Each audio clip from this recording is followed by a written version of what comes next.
నివాళులు అర్పిస్తా ఉన్నాను. 1969లో మూగబోయిన తెలంగాణ నినాదానికి తిరిగి జీవం పోసింది ఈ గులాబీ జెండా అని మీ అందరికీ నేను మనవి చేస్తా ఉన్నాను.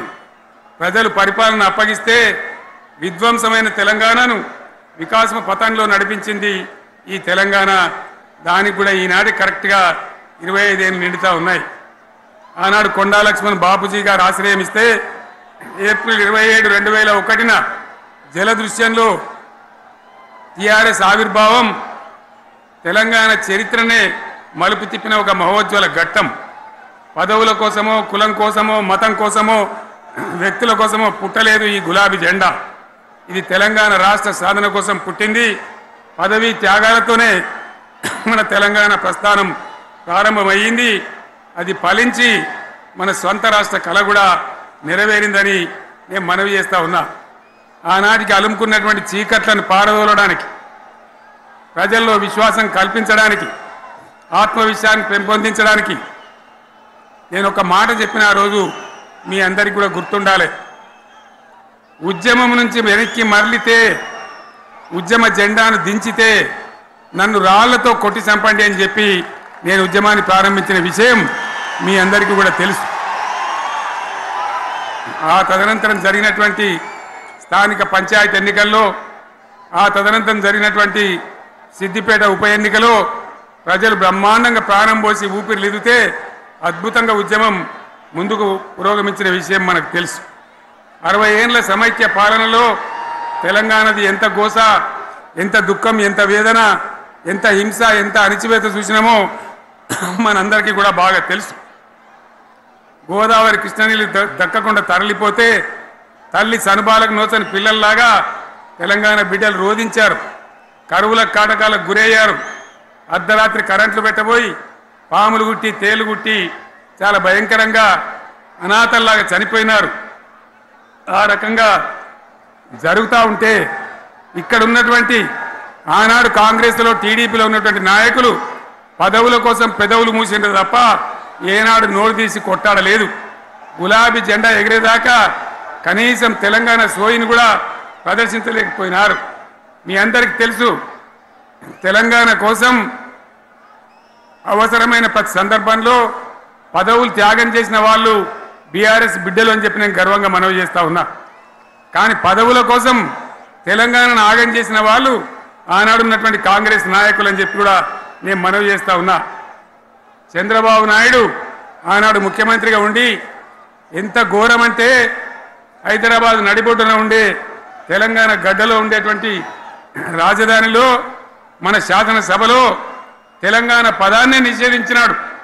తెలంగాణ అనవద్దని స్పీకర్ ద్వారా రూలింగ్ ఇప్పించినారు. ఇదే జిల్లాకు చెందినటువంటి ప్రణయ్ భాస్కర్ గారు ఆ రోజు ఎమ్మెల్యేగా శాసనసభలో తెలంగాణ అంటే అది నేరమైనట్టుగా పరిగణించి తెలంగాణ పదాన్నే నిషేధించేటువంటి ప్రయత్నం చేసినారు. మిత్రులారా, మీకు అందరికీ చరిత్ర తెలుసు. ఆనాడైనా, ఏనాడైనా, ఈవెన్ ఈనాడైనా తెలంగాణకు విలన్ నంబర్ 1 కాంగ్రెస్ పార్టీ అని మనవి చేస్తా ఉన్నా. మనందరికీ కూడా తెలుసు ఆ విషయం.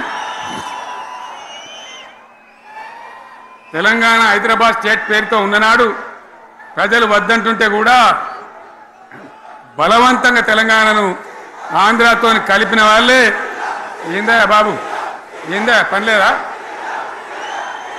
రెడ్డి ఎవరెవలాడి పోండి, మీకేం పని లేదా? ఈ 10 మంది కాదు కదా, సభ అంతా ఉంది కదా, ఉండండి, కామ్ ఉండండి, డిస్టర్బ్ చేయదు మీరు. అట్లా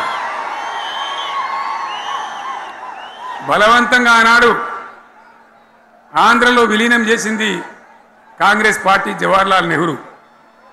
69లో ఉద్యమం వస్తే 400 మంది తెలంగాణ బిడ్డలను పిట్టల్లాగా కాల్చి చంపింది ఇందిరాగాంధీ ప్రభుత్వం, ఆనాడు ఉన్నటువంటి కాంగ్రెస్ పరిపాలన.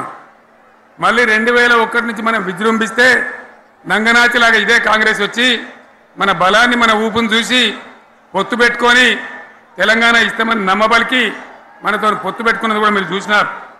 మళ్ళా ఎగ్గొట్టే ప్రయత్నం చేసినారు. 14 ఏళ్ళు ఏడిపించినారు. అది మీ అందరికీ తెలుసు. వాళ్ళు ఎట్టెట్లా చేస్తూ ఉంటే వాళ్ళ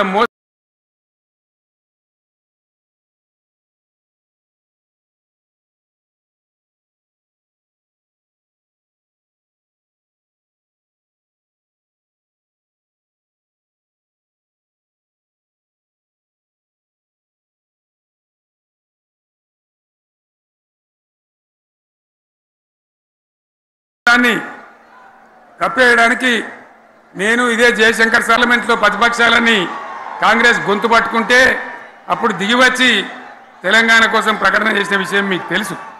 మళ్ళీ ప్రకటన వెనక్కి తీసుకొని మళ్ళా వెనుకకు పోయినారు. ఆ తర్వాత సకల జనుల సమ్మె కావచ్చు, సాగర హారాలు కావచ్చు, వంట వార్పులు కావచ్చు, అనేక రూపాలలో విజృంభించి మళ్ళీ భయంకరమైన పోరాటం చేసినాం.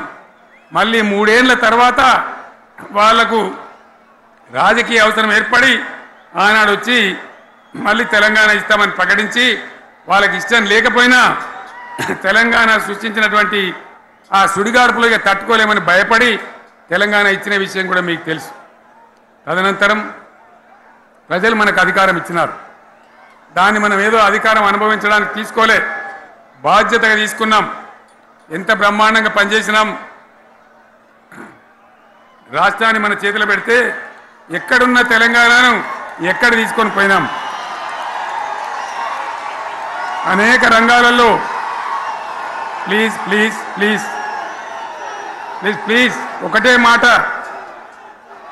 ఏ బాబు ఇక్కడ నేను మాట్లాడుతున్నా, అక్కడ మీరు మాట్లాడుతున్నా, మీకు ఏమైనా అర్థం ఉన్నదా? ఏది అర్థం కావాలి ప్రజలకు? ఏం పని లేదావా? ఇదేం పద్ధతి? మీరు పార్టీ కార్యకర్తలేనా? సైలెన్స్ ఉండండి. అంతమంది నన్ను లక్షల మంది మీరు 10 మంది ఏందా ఇక్కడ? 10 నిమిషాలు సైలెంట్గా ఉండలేరా? చివరిలో బాగా చెప్తాం, స్లోగా అద్భుతంగా దుంకుదాం, స్టేజ్ ఎత్తు దుంకుదాం. మీరు బాధ్యత చూడాల్సింది ఏంటంటే మీరు అరవడం బంద్ చేయండి. ఇంతమంది ఉన్నారు, ఏం సీఎం పని లేదు.